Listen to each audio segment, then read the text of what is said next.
go very quickly because I can be long-winded. My name is Carminthia Moore. I'm running for House District 45.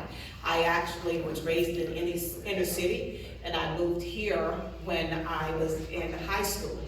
And I learned a lot. I came out of the Title I school, and I came here to Walton, and I realized I was dealt a bag of goods when it came to education. I saw what it looked like with government overreach in the inner cities.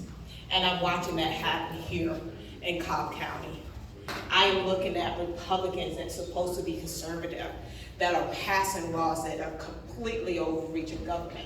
When we look at House Bill 1013, which is basically socialized medicine under the guise of mental health. Yeah. That was not passed by Democrats. That was passed by my competitor and Speaker Ralston, who happened to be the highest fundraisers in the caucus. And they have 2/3 of the caucus under their thumbs.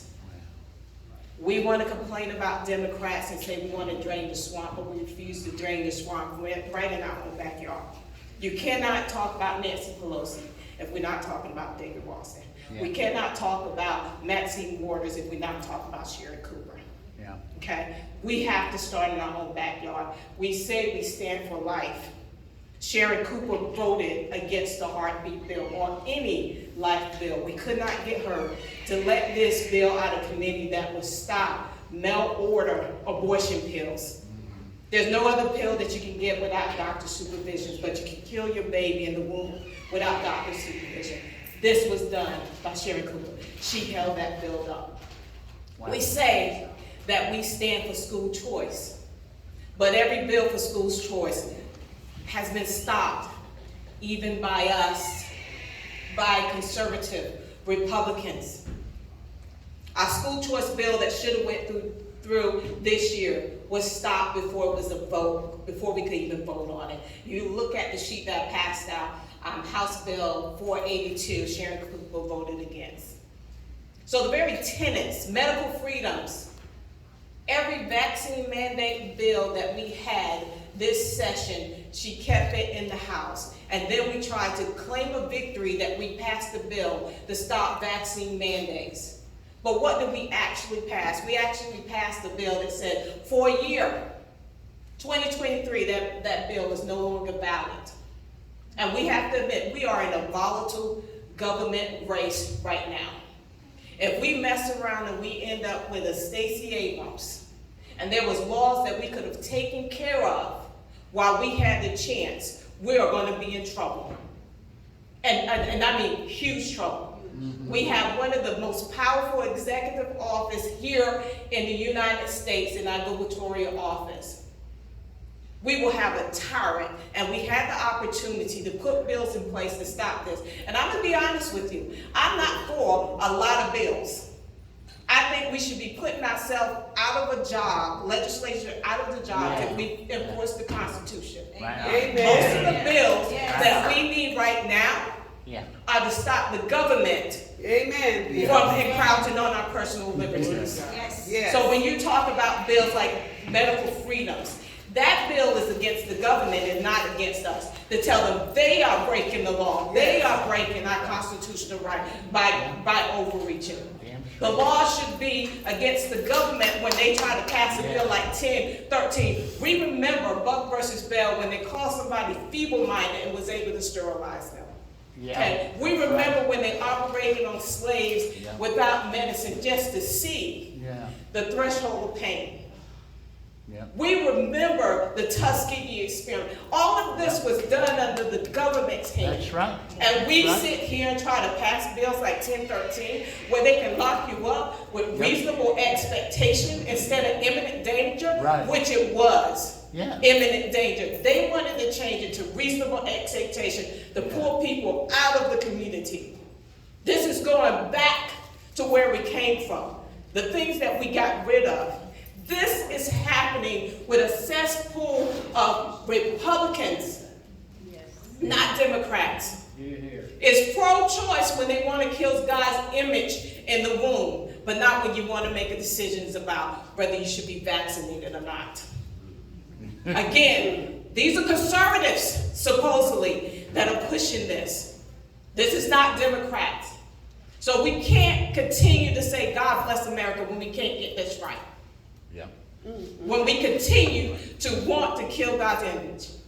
Sorry, I'll go ahead and stop. I get back to it. Any questions?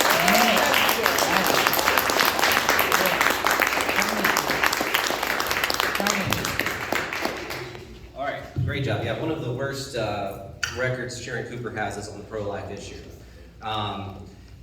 What are some things you think that would make you better than our current state rep, Sharon Cooper?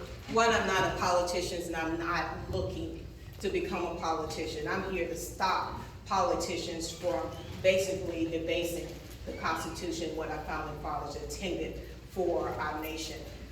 James Madison said that we left the old where it was the people for the government, not the government for the people. And until we get back to that point of view, we're going to have a problem. Very good. Questions from the floor? Mr. Hill. Okay, so when things go on in the community that affects things, and when we're fighting, we need to be able to pick up the phone and get a hold of our legislature. Absolutely. And a phone call return. Absolutely.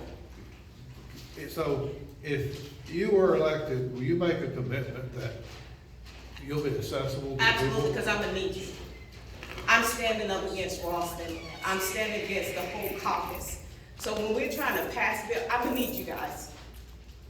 I'm going to need you up there to testify and stand up with me, because I will be, it's probably about 7 people in the Freedom Caucus and other people that's standing up, and most of them have been redistricted out. So I'm going to need you. So yes. So, Yes. you mentioned Ralston. If you get elected, can we count on you to not vote for Ralston to be reelected as Speaker? Absolutely. Awesome. I just want to sort of build on what you were just saying, because that's been a question in my mind with all the big people that are running now. When you go over, I mean, there's clearly huge pressure. There's politics. There's Ralston. There's a lot of people putting a lot of pressure. How are you going to stand up to that? And this really applies to everybody. And how can we support? Because I know it's going to be tough on the other side. It's going to be tough for your family.